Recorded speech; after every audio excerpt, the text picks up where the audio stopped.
Our next guest played 424 NHL games, including 108 of them with the Vancouver Canucks. He's part of the best goaltending duo in the history of the franchise, winning the Williams Jennings Trophy in 2011 with Roberto Luongo. It is our pleasure to welcome back to Sekeres and Price in retirement, Mr. Cory Schneider. Cory, how you doing? I'm doing well, guys. Thanks for having me. Good to see you again. You're more than welcome. We were joking. What kind of a guy is Cory Schneider? In the minutes after he announces his retirement, he is accepting and agreeing to Vancouver media requests. So thank you for always being available to us, sir. You got it. And it was funny because most of my requests are from Vancouver, to be honest. So I'm not sure if Jersey media is that interested in me anymore. They got a good team to cover. So yeah, I've been doing a lot of Vancouver stuff, which is great because I had such a great experience there and so many good memories, but it doesn't feel like it's been so much time has elapsed between having played there and now. So it's kind of wild. Is it strange to you how much of an indelible mark you left on this market, considering again the sort of the spotlight was shared with Roberto for much of it, and yet people absolutely for only a quarter of your career, people hold you dearly here, I think. Yeah, I've always kind of said that half jokingly that my Q rating's a lot higher in Vancouver than it ever was in New Jersey or obviously Long Island, but. I think markets like Vancouver, they're so incredible and amazing, but it reminds me a lot of like a Boston sports market where it's very intense. And I think sometimes guys have shelf lives or eventually what's the quote? You stay long enough to become the villain. And I think fortunately I got out in time where I never actually became the bad guy. So I was always the good guy, the backup goalie, the guy who might take over and, we could have done this. So I feel like I left on good terms, which isn't always the case in a market like Vancouver where they're so intense and scrutinizing. And the Cory Schneider trade tree endures here with Atu Ratu and Anthony Beauvillier, your former teammate on the island. Cory, why now? 37 years old. Why are you calling it a career now? Yeah, I mean, I think it was pretty logical, at least in my mind. After getting bought out by New Jersey and my career was kind of stalling out a little bit, and COVID happened, and I got to tag on with the Islanders, but it was one of a handful of teams. I think two teams that year that didn't use three goalies. They just kept the two, Sorokin and Varley stayed healthy either with COVID or physically, which is great because, they're such good goalies that's a good thing. But, kind of thought I might get a chance to play that year, didn't, and then just stuck with it. I think after that year, having practiced and being with an NHL team all year again, my game felt like it was in a good spot. I felt healthy as I had in a long time, physically and mentally. And I just wasn't ready to walk away yet. And I talked to some guys who had some friends and teammates who'd recently retired, and they all just said, if you feel like you can still play at a high level and, don't walk away too soon because you'll probably regret it and wonder what if. So the Islanders were a great spot for me in terms of, them knowing who I am with the Lamoriellos and familiarity there. So, it just made sense to come back and try. And, fortunately I got a game in the season before this one, and didn't get more. I was hoping to maybe get some more games or opportunities, but didn't. And, I just felt like I could still play. So, I wrote it out as long as I could and I enjoyed my time even in the American League, but, some call-ups with the Islanders was great and it keeps you going a little bit. But I felt, at this point, the body was kind of, 37 is a little bit harder than 35. And, I didn't want to do the American League again. And I figured the NHL was a bit of a long shot, obviously. So, I think I pushed it as far as I could and reasonably so. And, I'm happy with how, I played even in the American League. I felt like I still played pretty well and, could have hopefully played well in the NHL. We'll never know, but I understood that risk coming into it. So there's no hard feelings, no regrets. And I think it's just, it was time. I've done everything I could and played as much as I could play. I was just going to say, I'm sure you would have rather it have been in the National Hockey League, but I mean, you walk away, your numbers in the last 2 years were very good. And sometimes it's harder to have good numbers in the American League because the depth isn't there that you get at the NHL level, but those are good numbers.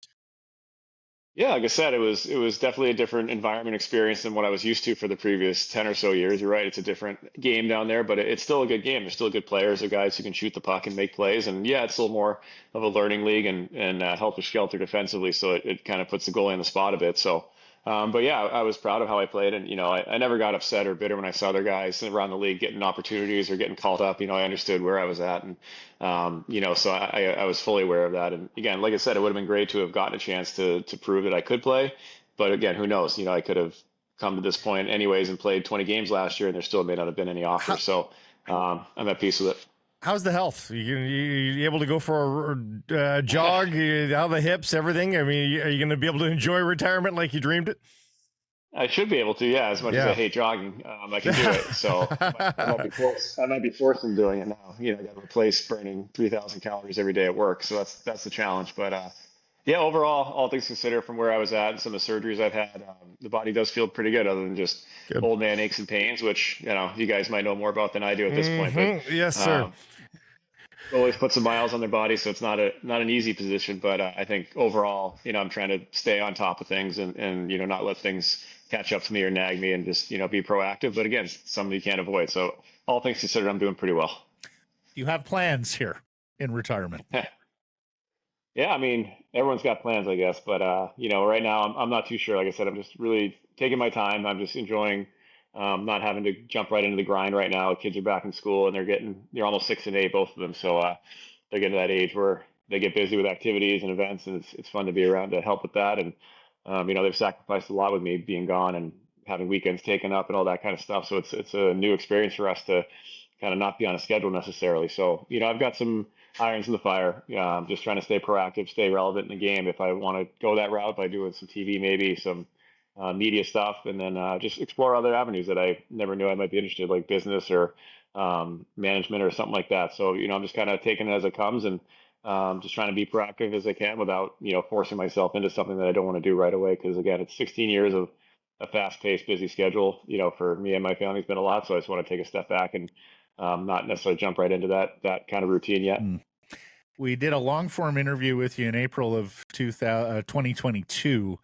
And we said, gosh, Cory, you were a number 1 draft pick. You had to wait so long to get your turn here in Vancouver with Roberto here.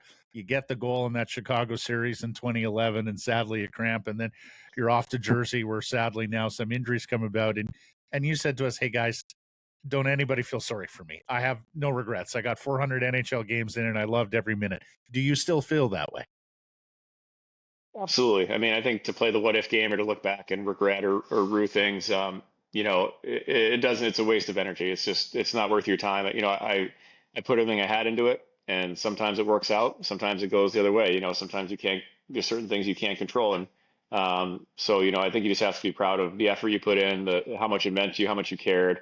And, even just having it go public now, because, I knew a while ago that I wasn't going to play, and I think only close people knew. So it was funny that it actually went public the other day, because I've known for a while. But just the amount of messages that, former teammates and people have sent, just, hey, appreciated playing with you. It was a great, as a teammate, that means almost as much to me as anything on the ice that happened. My wife and I, we took a lot of time and pride into, bringing people together and having events and getting to know everyone and making everyone feel welcome. So, that was as important to me as what happened on the ice, to try to build that chemistry and relationships. So it's a nice feeling to have people recognize that. And, it's, I don't know how else it could have gone, but that's the way it went. And I'm still proud of it. And I'm still happy with the career I had. Because again, not a lot of guys play 16 years of pro, with a lot of it being in the NHL. So I'm more looking at it that way. And again, I've done pretty well financially, and that's, a lot of people won't feel bad for me, which they shouldn't. So I got paid a lot of money to play a game. And I think at the end of the day, you look at it like that and you say, man, that was quite a ride.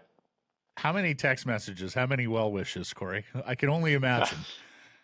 Yeah, again, it is funny just because, like I said, I think my family and friends, and, I let the Islanders know, and some other people close to me, just that, I was probably odds are I wasn't going to play again. So they've known for a while, but yeah, I was surprised again. I guess I just wasn't expecting, because I didn't make like a formal announcement. I sort of did an interview with my hometown newspaper last week, and should have realized probably more what was going to happen, but because I didn't formally put it out there on Instagram or Twitter or announce it, I was kind of like, oh yeah, I forgot that this is part of the process, and that people will find out and be reaching out. So it was great. Like I said, former teammates, coaches, staffers, media people. So it's great to know that those relationships you forged over the years, that they kind of well wished you, and we're happy to have played with you and met you. So that's always a good feeling. We're not going to let you do this without walking down memory lane just a little bit. And yesterday we went down the rabbit hole a little bit on Game 8 back in Boston the year after, and you got the start in that one. And it's much like we said off the top, but you've only got just over 100 games as a Canuck, but you've left such a mark. That was just a regular season game in the middle of January, non-conference game, and yet People remember Game 8. Do you remember the energy around that game? Was it as big in your minds? Even if it shouldn't have been, was it pretty big in your minds, considering it was just a regular season game? Yeah, I mean, I'm not sure what other guys have said or will tell you, but I think at least for us and the Bruins, I think it was a big game, and you could tell by the first period when it was basically line brawl after line brawl that nobody really had forgotten what happened the year before, and we knew we weren't gonna win the cup by winning that game. We understood that, but I think we weren't happy or proud of how we showed in Boston during the final series. How you could say we got pushed around a little bit, or just there were some pretty big blowouts there. So I think we were pretty unhappy with the narrative that had sort of formed about our team being soft or unable to play in Boston. So I think it was a point of pride for us to come out and show them that we weren't going to back down and that we could play there again. It wasn't. I wish we could have done it back in June of 2011 instead of January of 2012. But I think it did mean something to us in the room. And for me personally, I never expected to play that game. We had a day off. I think we had time, so it wasn't like it was a back to back. And it was such a big game, I think, for the organization that I just figured Roberto would play it. So when I got the call being in Boston again, and that whole thing, it was a big moment for me, and I think it was a bit of a test for them to see how I could handle it and see if I could play in those situations and maybe be the guy going forward in case they did decide to move on for Roberto. So I think it was more than just a game in that sense. But I think we noticed too, though, like after that game, it's almost like we put so much into it that we still won the President's Trophy that year, but we sort of we didn't play as well down the stretch, I think, as we normally did. And we were still able to find a way to win and get points because we were that good of a team. But I think it took a lot out of us emotionally and energy wise for a midseason game. And as you can see, that's probably why teams can't play at that level for 82 games. People sort of say, well, why do they turn up in the playoffs? Because it takes a lot out of you. So it's hard to do. So it was a big game. And again, it didn't win us anything, but I think we all took it pretty seriously and it meant something to us. Did I say you call it your most memorable game or the highlight of your career? Playing that one? One of them, yeah. I mean, again, unfortunately, I didn't get to play in too many in New Jersey. There's a couple playoff series there, and starting game, I think 6 in Chicago was a cool moment, and just didn't end the way I'd like it to. So this one probably the combination of a good ending plus a big moment plus just something I just didn't expect. So I think it was a pretty big deal. And I remember it's a funny story from that. I don't know if that's been told, but I was starting to cramp up again a little bit in the third. I think just the emotion, the energy of it, like kind of gets to you more than the physical part. So I was getting it tight a little bit, and I sort of came to the bench in the third, and it was 3-3 or something, and told the trainer, I was like, hey, do you got some Tums or something to help me? Because I'm just starting to lock up a little bit. And I remember Roberto just looked at me. He's like, you're not coming out of this effing game. You finish this thing. So it was, I think it would have happened in Chicago the year before. He's like, you're not doing this to me again, you SOB, get back in there. And I was like, I think he gave me all the motivation I needed to go in there and finish that game. So I felt a lot better after that. Well, speaking of Roberto, they announced yesterday his Ring of Honor night is going to be in December here when the Panthers come through town. Raging debate in this market, Corey, should his number have been retired or is Ring of Honor an appropriate honor for your ex-teammate? Yeah, I mean, I'm the biggest Roberto supporter in the world. I can't speak highly enough of him. So I obviously would think that, for me, I think his number should be retired. I understand the debate, though. He wasn't here as long. As maybe some other guys who do have the numbers retired. But I think the peak he played at for as long as he played it here, I think, what was he there for, 8 years, 7 years? Yeah. He leads and wins. He's got all the records. So he played long enough is the answer. Yeah, exactly. And, I kind of compare it to a guy like, Pavel Bure, who may not have been there forever, but his peak was like the absolute peak. And, not many guys come through organizations like that. And I think, Bure, Stan Smeel, obviously Linden, and then the Twins now. So I always would hold Roberto in that echelon of player that came to the organization that, it wasn't like he had 3 good years and 4 bad years. He had 7 or 8 really good years there. And I think, obviously Kirk McLean's in the mix, but I think Roberto's probably the best goalie that's ever played there. So in my mind, if not him, then who? But I understand the debate of, well, maybe it wasn't quite a long enough run here to consider him a retired number, but, I would if it was up to me. We always knew this would be the case, Blake, but he'll make a fine transition to media with sizzling hot takes. Like totally. Yes. Corey, I like to straddle the fence, but you got to have an opinion. Yeah, exactly. We have your ex-teammate Frank Corrado on weekly here, and we asked him yesterday, what are your memories of Cory Schneider? And he said, my first NHL game against Chicago, and of course this is when the Hawks and Canucks were still pretty thick rivalry. Yeah. He said, Cory was the starter that night. He gave me encouragement before the game, and then he made sure to get me the game puck after the game. You were universally beloved as a teammate. What did it mean to you to be a good teammate, and how did you go about being a good teammate? Because I'm not sure I've met a single guy that you played with who would say a contrary word about you as a teammate. Well, that's good to know. Yeah, it's I don't know. I think it's part of my demeanor. I've always been pretty accommodating, welcoming, and I've never tried to exclude anybody from anything. And I think negativity is just not really in my nature. And I remember coming in the league. It was still sort of a transition in the late 2000s there of like the old guard, and you get hazed or heckled, or guys would just give you a lot of crap about stuff that it was just part of it. They got crap, so you got crap, and just sort of rolled downhill. And that's back when that was more acceptable. And I never thought it crossed the line, but there were times where I was a little nervous or felt like intimidated or scared, or like, oh crap, like I don't want to talk to this guy, or I don't want to screw up because he's going to get pissed at me.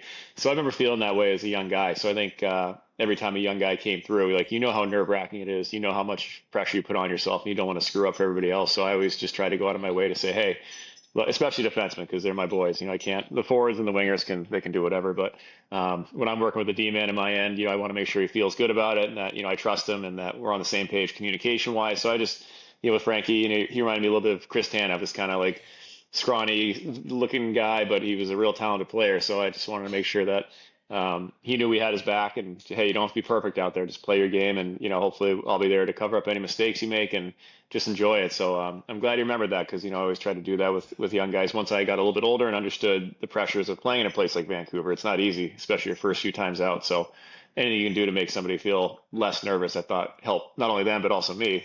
Indirectly as a goalie. If you're not panicking with the puck, then it probably means a good thing for me. Well, and the addendum to that story, Corey, is that Rolly Melanson saw the exchange, and then he pulled Frank aside and told him, "You've got one of the best goaltenders in the world playing tonight, kid. Don't worry about it. Go out there and play your game. Have That's fun." good to know. I'm glad they had that confidence in me. So that's great. Before we let you go, we thought we should maybe point out yesterday that Cole Yzerman joined Boston University. They've already got Macklin Celebrini. What's BC going to do here? This is going to make for a tough beanpot. They've got the Canucks first rounder, Tom Wielander. BC got a chance here? Well, you have to update me on who those kids are, because I'm a little so old now. I'm like, I don't know who these kids are anymore. So the Cory Schneider big board of NHL draft prospects not ready anytime soon. Not ready. See, Celebrini and Yzerman will be top 3 picks in the draft. So I know. Yeah, I've tried to stay updated on BC at least. My old coach Greg Brown's now the head coach, which is great because he's an awesome guy. So I've followed that a little bit. I know they have a pretty good group coming in this year. I think they had a trio of first rounders that all committed to BC this year. So BU's BU. I respect them, but they're sometimes a little more flash than substance. So they got the big names, they got the flash, but I think BC's got a little more substance to them, a little more chemistry and grit. So I like BC's overall talent versus the high end talent. I think BC's going to be pretty good. We'll give you a few months to polish up on the rosters of BC and BU. We'll get to you just before the beanpot with more on that. I have a hard enough time keeping up with the NHL, let alone NCAA. So I got some homework to do. Corey, you've forever made us laugh and smile, and we so enjoyed the association with you here in Vancouver. We wish you and yours all the best in retirement. Thanks for this. Thanks, guys. Appreciate it. Maybe we'll cross paths again, or I'll be out there more often because I'd love to get back out to the city. We'd love to see you. We'd love to see you. All right. Thanks, guys. This Sekeres and Price clip brought to you by Applewood Auto Group. And remember, it's all good at Applewood.